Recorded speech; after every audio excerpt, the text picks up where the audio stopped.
ಎಲ್ಲರಿಗೂ ಯೂಟ್ಯೂಬ್ ಕ್ಲಾಸ್ಗೆ ಸ್ವಾಗತವನ್ನು ಕೋರುತ್ತಾ ಈ ಒಂದು ವಿಡಿಯೋದಲ್ಲಿ CRDR KSRP 2026ರಲ್ಲಿ ತಯಾರಿ ನಡೆಸುವಂತ ಅಭ್ಯರ್ಥಿಗಳಿಗಾಗಿ ಮೋಸ್ಟ್ ಇಂಪಾರ್ಟೆಂಟ್ ಕ್ವಶನ್ಸ್ನ ನೋಡೋಣ. ಅದಕ್ಕಿಂತ ಮೊದಲು CRDR KSRP 2026ರಲ್ಲಿ ತಯಾರಿ ನಡೆಸುವಂತ ಅಭ್ಯರ್ಥಿಗಳಿಗೆ ನಮ್ಮಲ್ಲಿ ಕಂಪ್ಲೀಟ್ ಕೋರ್ಸ್ ಇದೆ.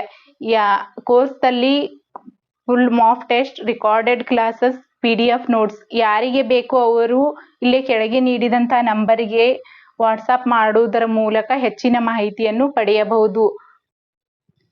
ಕ್ಲಾಸ್ 1ರಲ್ಲಿ 1ರಿಂದ 10ರವರೆಗೆ ಕ್ವಶನ್ಸ್ನ ನೋಡಿದ್ವಿ. ಈಗ ಕ್ಲಾಸ್ 2 11ರಿಂದ 30ರವರೆಗೆ ಕ್ವಶನ್ಸ್ನ ನೋಡೋಣ. ಕ್ವಶನ್ ನಂಬರ್ 11, UPSC ಅಧ್ಯಕ್ಷರು ಮತ್ತು ಸದಸ್ಯರನ್ನು ನೇಮಕ ಮಾಡುವವರು ಯಾರು?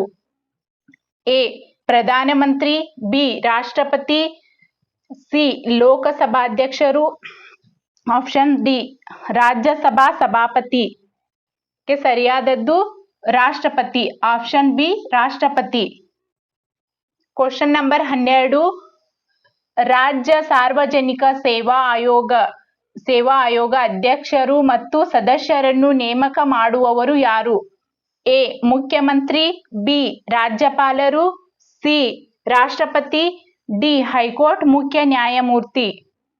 ಇದಕ್ಕೆ ಆಪ್ಷನ್ಸ್ ಬಿ. ಸರಿಯಾದದ್ದು ಆಪ್ಷನ್ಸ್ ಬಿ. ರಾಜ್ಯಪಾಲರು.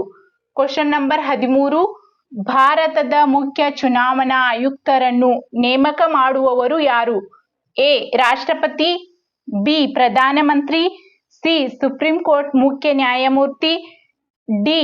ಉಪರಾಷ್ಟ್ರಪತಿ. ಸರಿಯಾದ್ದು ಆಪ್ಷನ್ಸ್ ಎ. ರಾಷ್ಟ್ರಪತಿಯವರು. ಕ್ವಶನ್ ನಂಬರ್ 14, ಭಾರತದ ಅಟಾರ್ನಿ ಜನರಲ್ ಅವರನ್ನು ನೇಮಕ ಮಾಡುವವರು ಯಾರು? ಎ. ರಾಷ್ಟ್ರಪತಿ, ಬಿ. ಪ್ರಧಾನಮಂತ್ರಿ, ಸಿ. ಲೋಕಸಭಾಧ್ಯಕ್ಷರು, ಡಿ.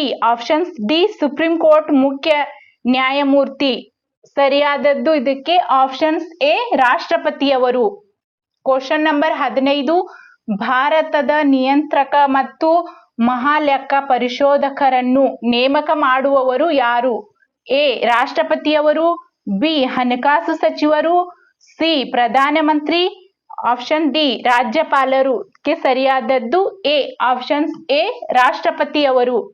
ಕ್ವಶನ್ ನಂಬರ್ 16, ಭಾರತದ ಮುಖ್ಯ ನ್ಯಾಯಮೂರ್ತಿಯನ್ನು ನೇಮಕ ಮಾಡುವವರು ಯಾರು? ಎ. ರಾಷ್ಟ್ರಪತಿ, ಬಿ. ಪ್ರಧಾನಮಂತ್ರಿ, ಸಿ. ಉಪರಾಷ್ಟ್ರಪತಿ, ಆಪ್ಷನ್ ಡಿ. ಲೋಕಸಭಾಧ್ಯಕ್ಷರು. ಸರಿಯಾದದ್ದು ಆಪ್ಷನ್ ಎ. ರಾಷ್ಟ್ರಪತಿಯವರು. ಕ್ವಶನ್ ನಂಬರ್ 17, ರಾಜ್ಯದ ಅಡ್ವೊಕೇಟ್ ಜನರಲ್ ಅವರನ್ನು ನೇಮಕ ಮಾಡುವವರು ಯಾರು? ಎ. ಮುಖ್ಯಮಂತ್ರಿ, ಬಿ. ರಾಜ್ಯಪಾಲರು, ಸಿ. ರಾಷ್ಟ್ರಪತಿ, ಡಿ. ಹೈಕೋರ್ಟ್ ಮುಖ್ಯ ನ್ಯಾಯಮೂರ್ತಿ. ಇದಕ್ಕೆ ಸರಿಯಾದದ್ದು ಆಪ್ಷನ್ಸ್ ಬಿ. ರಾಜ್ಯಪಾಲರು. ಕ್ವಶನ್ ನಂಬರ್ 18, ರಾಜ್ಯ ಚುನಾವಣಾ ಆಯುಕ್ತರನ್ನು ನೇಮಕ ಮಾಡುವವರು ಯಾರು? ಎ. ರಾಷ್ಟ್ರಪತಿ, ಬಿ. ರಾಜ್ಯಪಾಲರು, ಸಿ. ಮುಖ್ಯಮಂತ್ರಿ, ಡಿ.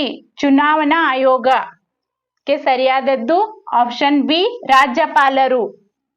ಕ್ವಶನ್ ನಂಬರ್ 19, ರಾಜ್ಯ ಹಣಕಾಸು ಆಯೋಗದ ಅಧ್ಯಕ್ಷರನ್ನು ನೇಮಕ ಮಾಡುವವರು ಯಾರು? ಎ. ರಾಷ್ಟ್ರಪತಿ, ಬಿ. ರಾಜ್ಯಪಾಲರು, ಸಿ. ಮುಖ್ಯಮಂತ್ರಿ, ಡಿ. ವಿಧಾನಸಭಾಧ್ಯಕ್ಷರು. ಸರಿಯಾದದ್ದು ಬಿ. Options B. ರಾಜ್ಯಪಾಲರು. ಕ್ವಶನ್ ನಂಬರ್ 20, ಭಾರತದ ಹಣಕಾಸು ಆಯೋಗದ ಅಧ್ಯಕ್ಷರು ಮತ್ತು ಸದಸ್ಯರನ್ನು ನೇಮಕ ಮಾಡುವವರು ಯಾರು? ಎ. ರಾಷ್ಟ್ರಪತಿ, ಬಿ. ಪ್ರಧಾನಮಂತ್ರಿ, ಸಿ. ಹಣಕಾಸು ಸಚಿವರು, ಡಿ. ಉಪರಾಷ್ಟ್ರಪತಿ. ಸರಿಯಾದದ್ದು ರಾಷ್ಟ್ರಪತಿ, ಆಪ್ಷನ್ ಎ. ರಾಷ್ಟ್ರಪತಿಯವರು. ಕ್ವಶನ್ ನಂಬರ್ 21, ಕೆಳಗಿನ ಹೇಳಿಕೆಗಳನ್ನು ಗಮನಿಸಿ. ಹೇಳಿಕೆ 1, ತೃತೀಯ ವಾಚಕದಲ್ಲಿ ಅಂತಿಮ ಮತದಾನ ನಡೆಯುತ್ತದೆ. ಹೇಳಿಕೆ 2, ತೃತೀಯ ವಾಚಕದಲ್ಲಿ ತಿದ್ದುಪಡಿಗಳಿಗೆ ಹೆಚ್ಚಿನ ಅವಕಾಶವಿರುತ್ತದೆ.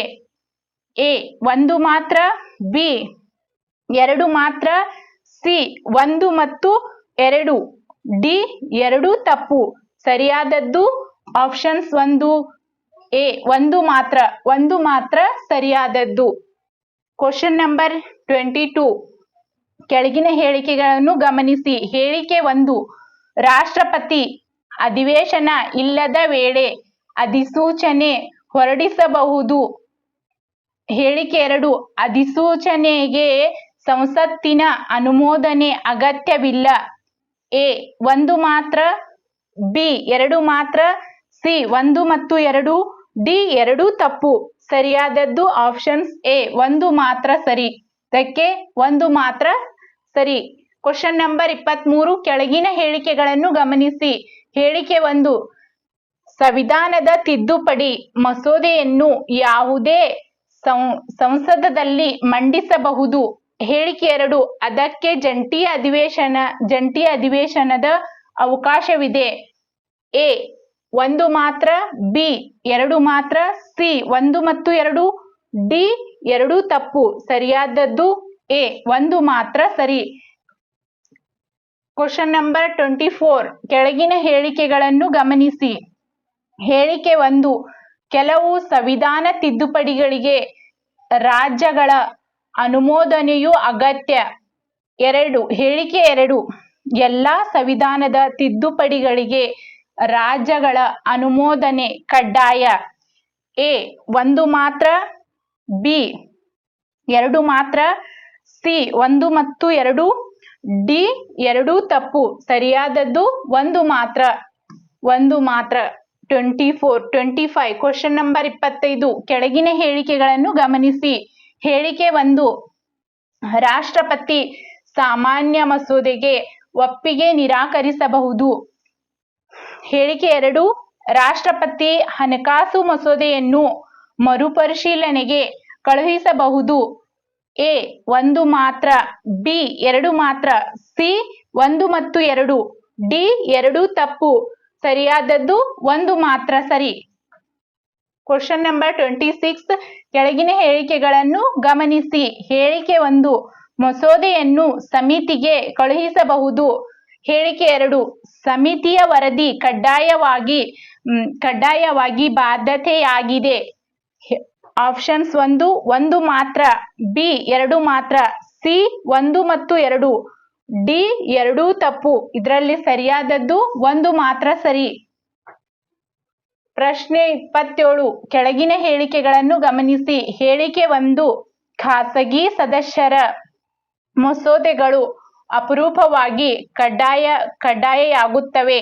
ಹೇಳಿಕೆ 2 ಎಲ್ಲಾ ಕಾಯ್ದೆಗಳಿಗೂ ಖಾಸಗಿ ಸದಸ್ಯರ ಮಸೂದೆಗಳಿಂದಲೇ ರೂಪುಗೊಳ್ಳುತ್ತವೆ. 1 ಆಪ್ಷನ್ಸ್ ಎ 1 ಮಾತ್ರ, ಆಪ್ಷನ್ಸ್ ಬಿ 2 ಮಾತ್ರ, ಆಪ್ಷನ್ ಸಿ 1 ಮತ್ತು 2, ಡಿ 2 ತಪ್ಪು. ಸರಿಯಾದದ್ದು ಆಪ್ಷನ್ಸ್ ಎ ಆಪ್ಷನ್ಸ್ ಎ 1 ಮಾತ್ರ ಸರಿ. ಕ್ವಶನ್ ನಂಬರ್ 28 ಕೆಳಗಿನ ಹೇಳಿಕೆಗಳನ್ನು ಗಮನಿಸಿ. ಹೇಳಿಕೆ 1 ಸಾಮಾನ್ಯ ಮಸೂದೆಗೆ 2 ಸದನಗಳ ಅನುಮೋದನೆ ಅಗತ್ಯ. ಹೇಳಿಕೆ 2 ಹಣಕಾಸು ಮಸೂದೆಗೆ ರಾಜ್ಯಸಭೆಯ ಶಿಫಾರಸು ಕಡ್ಡಾಯವಾಗಿ ಅಂಗೀಕರಿಸಬೇಕು. ಎ 1 ಮಾತ್ರ, ಬಿ 2 ಮಾತ್ರ, ಸಿ 1 ಮತ್ತು 2, ಡಿ 2 ತಪ್ಪು. ಇದಕ್ಕೆ ಸರಿಯಾದದ್ದು ಎ 1 ಮಾತ್ರ ಸರಿ.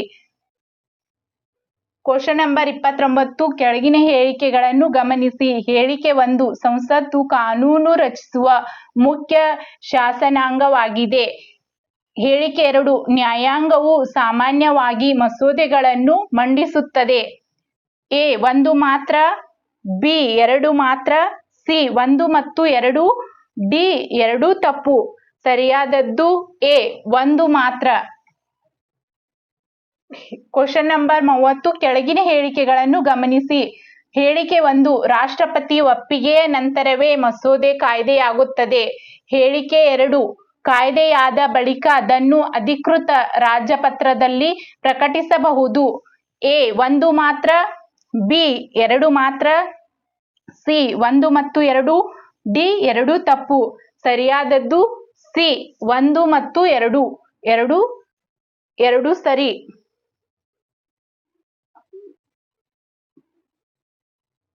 ಈ ಒಂದು ವಿಡಿಯೋ ಇಷ್ಟ ಆಗಿತ್ತಂದ್ರೆ ನಿಮಗೆ ಲೈಕ್ ಮಾಡಿ. ಧನ್ಯವಾದಗಳು. ಮತ್ತೆ ಮುಂದಿನ ವಿಡಿಯೋದೊಂದಿಗೆ ಭೇಟಿಯಾಗ್ತೀನಿ. ಜೈ ಹಿಂದ್.